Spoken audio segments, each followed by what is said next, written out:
తీసిన వీడియో. మానస సీతను బ్రతిమాలి కాస్త తినిపించి తను కూడా తిని వాళ్ళ గదిలోనికి వెళుతూ ఉంటుంది. ఆ రాత్రి సీత అస్సలు ఏడుపు ఆపదు. దాంతో జ్వరం వచ్చి ఆ రోజు కాలేజీకి కూడా వెళ్ళదు. వార్డెన్కి చెప్పడంతో జ్వరం టాబ్లెట్లు ఇస్తుంది. మానస కాస్త బ్రేక్ఫాస్ట్ తినిపించి టాబ్లెట్లు వేసి కాలేజీకి వెళ్ళి వస్తానని జాగ్రత్తగా ఉండమని చెప్పి కాలేజీకి బయలుదేరుతుంది.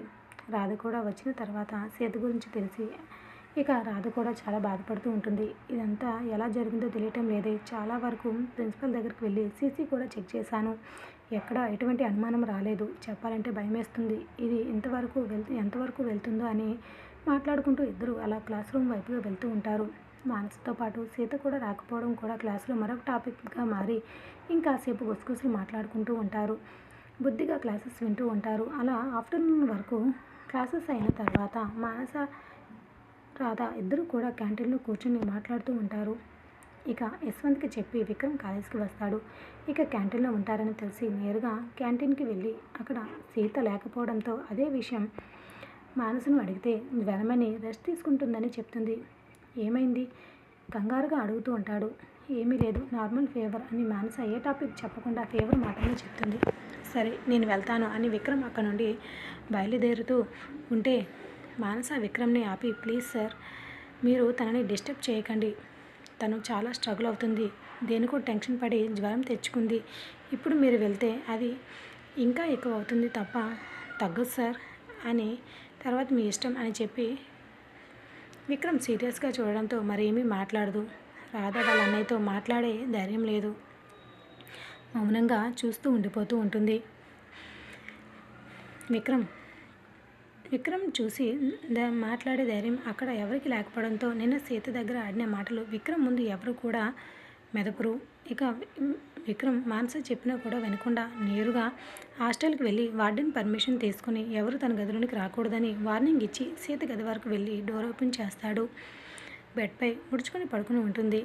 ఏమైందని నెమ్మదిగా వెళ్ళి తన నుదుటిపై చేయి పెట్టేసరికి కొంచెం వెచ్చగా తగలడంతో నిజంగా ఫీవర్ అని పక్కనున్న ట్యాబ్లెట్లు అయితే చూస్తాడు. అవి ఇంకా వేసుకోకపోవడంతో వార్డెన్కి ఫోన్ చేసి మిల్క్ తెమ్మని చెప్పి ఇక ఆ వార్డెన్ మిల్క్ ఇచ్చి వెళ్ళడంతో సీతని లేపుతాడు. ఒక్కసారిగా ఉలిక్కిపడి ఎదురుగా ఉన్న విక్రమ్ని చూసి కంగారు పడుతుంది. ఎందుకు ఈ కంగారు? టాబ్లెట్లు వేసుకోకుండా పడుకుంటే జ్వరం ఎలా తగ్గిపోతుందా అని సీరియస్గా చూస్తూ ఉంటే, సార్ ప్లీజ్ మీరు వెళ్ళండి, నేను నా సంగతి చూసుకుంటా ప్లీజ్ సార్ అని ఏడుస్తూ దండం పెట్టి బ్రతిమాలుతూ ఉంటుంది. ఏమైంది, ఎంత భావరక్షణ చేస్తున్నావు? ముందు పాలు తాగు, టాబ్లెట్లు వేసుకో అని బలవంతంగా తన నోటి దగ్గర పాలు పెట్టి తాగిస్తూ తర్వాత టాబ్లెట్లు కూడా మింగించిన తర్వాత, ఏమైంది, ఎందుకంత కంగారు పడుతున్నావు? ఏమైనా అన్నారా అని అంటే, లేదు సార్ ఎవరూ అనలేదు. మా అమ్మ వాళ్ళు నాకు గుర్తుకు వస్తున్నారు. వాళ్ళ మీద కాస్త బెంగ అయింది అని అంటుంది. సరేలే, ఎందుకో బాధపడుతున్నావని మానస చెప్పింది. ఏమైంది చెప్పు అని అడుగుతాడు. ఏమీ లేదు సార్, చెప్పాను కదా మా ఫ్యామిలీ గురించి, ఇంకా అంతే, ఇంతకు మించి ఏమీ లేదు. నాకు ఎవరి గురించి ఆలోచించవలసిన అవసరం లేదు కదా అని అనడంతో సరే అని ఇక విక్రమ్ తను బెడ్ పైన కూర్చొని తన ఒడిలోనికి తీసుకోవాలని ప్రయత్నిస్తూ ఉంటే సీత టక్కున విక్రమ్ ప్రయత్నాన్ని ఆపి, సార్ మీరు ఇక్కడ నుండి వెళ్ళరా అని అంటుంది.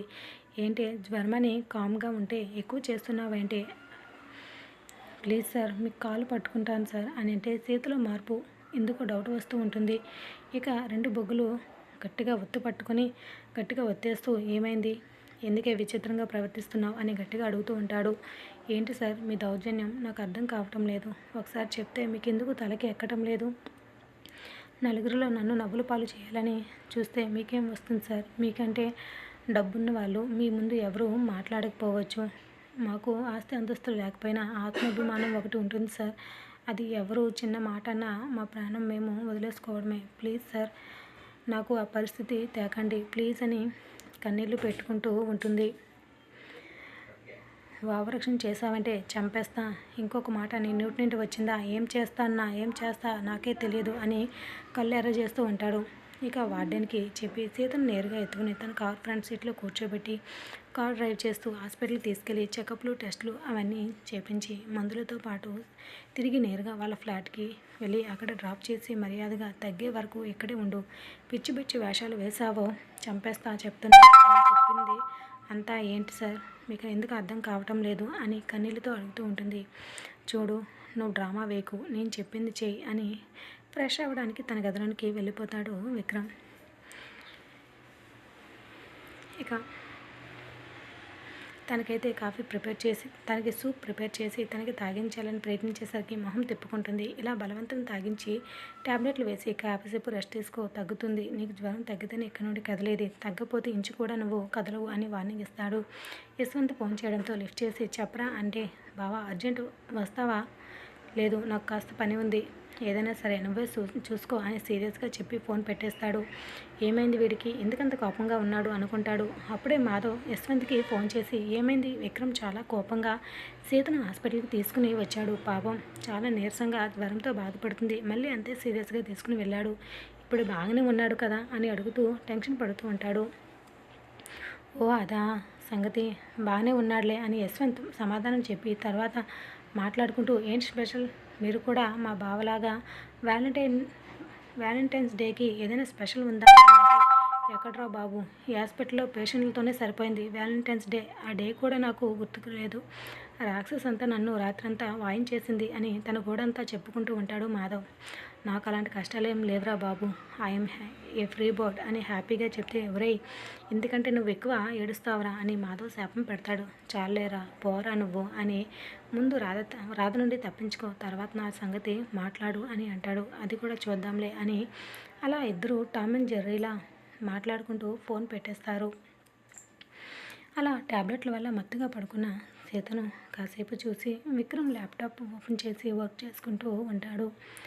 జయరాం గారు ఆఫీస్ నుండి వచ్చి ఇక ఫ్రెష్ అయ్యి మహాలక్ష్మి గారు ఇచ్చిన కాఫీ తాగి వాళ్ళ ఫ్రెండ్స్తో రాజకీయ మాటల్లో పడిపోతారు. అలా డిన్నర్ టైం వరకు వాళ్ళతో డిస్కషన్ పెట్టుకుంటూ ఉంటే మహాలక్ష్మి గారు డిన్నర్కి రమ్మని పిలిచి అక్కడ నుండి వెళ్ళిపోతారు. రాధా లవ్లీని కూడా పిలుస్తారు. అందరూ డైనింగ్ టేబుల్ దగ్గరికి వస్తారు. ఒక విక్రమ్ మాత్రం అక్కడ ఉండడు. అది గమనించిన జయరాం గారు విక్రమ్ ఇంటికి రాలేదా అని అడిగితే మహాలక్ష్మి గారు రాలేదండి అని సమాధానం చెప్తారు. సరేని అప్పటికి మౌనంగా ఉంటారు. ఇక లవ్లీ మాత్రం విక్రమ్ ఎక్కడుంటాడో తెలుసు కాబట్టి ఏమీ చేయలేక వాళ్ళ ముందు ఏదైనా అంటే అనుమానం వస్తుందని మౌనంగా ఉంటుంది. మామయ్య, నేను రేపు ఊరికి వెళ్తున్నా, అన్నయ్య కూడా చెప్పాను, తను నన్ను బస్సు ఎక్కిస్తానని చెప్పాడు అని చెప్తుంది. అదేంట్రా అంత అర్జెంటు, ఆఫీస్ వర్క్ నేర్చుకుంటానని అన్నావు కదా అని జయరాం గారు అనగా, 1 వీక్ అమ్మ వాళ్ళ దగ్గర ఉండి మళ్ళీ వస్తాను మామయ్య అని చెప్తుంది. సరే నీ ఇష్టం, జాగ్రత్తగా వెళ్ళు. జయరాం గారు వెంటనే యశ్వంత్కి ఫోన్ చేస్తారు. యశ్వంత్తో జయరాం గారు ఫోన్ లిఫ్ట్ చేసి చెప్పండి అంకుల్ అని అంటే, విక్రమ్ ఎక్కడున్నారు, నువ్వు విక్రమ్ ఎక్కడికి వెళ్ళారు అని అడుగుతాడు. నేను ఇంట్లో ఉన్నాను అంకుల్, విక్రమ్ ఏదో పని మీదే బయటికి వెళ్ళాడు అంటే నీకు తెలియకుండా నిన్ను వదిలేసి వెళ్తాడా, నిజం చెప్పరా, నువ్వు నా దగ్గర ఏమైనా దాస్తున్నావా అని అడిగితే, అయ్యో అంకుల్, మీకు నేను ఎప్పుడైనా అబద్ధం చెప్పానా చెప్పండి, అలా ఎందుకు అడుగుతున్నారు అని అంటే, లేదు ఈ మధ్య విక్రమ్ ప్రవర్తనలో నాకు చేంజ్ కనబడుతుంది, నువ్వు నా దగ్గర ఏదైనా దాస్తున్నావా అని మళ్ళీ అడుగుతాడు జయరాం గారు. నాకు తెలిసి మీకు చెప్పకుండా ఉంటానా అంకుల్, అయితే ఇప్పుడు నిన్ను వదిలి కూడా వాడు ఎక్కడికి వెళ్ళడరా అని అడుగుతాడు. తెలియదు అంకుల్, అడిగితే పని ఉందని చెప్పి పెట్టేశాడు అని చెప్పేస్తాడు. అంతేనా, ఇంకేమైనా దాస్తున్నారా అని అంటే, లేదనుకుంటే నాకు తెలుసు అంతే అనడంతో, సరే యశ్వంత్ తిన్నావా అని అడుగుతారు. అంకుల్ తినాలి, కాస్త వర్క్ ఉంది చేసుకుంటున్నా అని యశ్వంత్ సమాధానం ఇవ్వగా, సరే తినేసి వర్క్ చేసుకో, టైంకి తిను సరేనా, బాయ్ అని చెప్పి ఫోన్ పెట్టేస్తారు. జయరాం గారు పక్కకి ఒక ఫోన్ చేసి కాసేపు మాట్లాడి తన గదిలోనికి వెళ్ళేసరికి మహాలక్ష్మి గారు పాలు పట్టుకుని వస్తూ ఉంటారు. ఏంటి ఈ మధ్య మీకు ఫోన్లు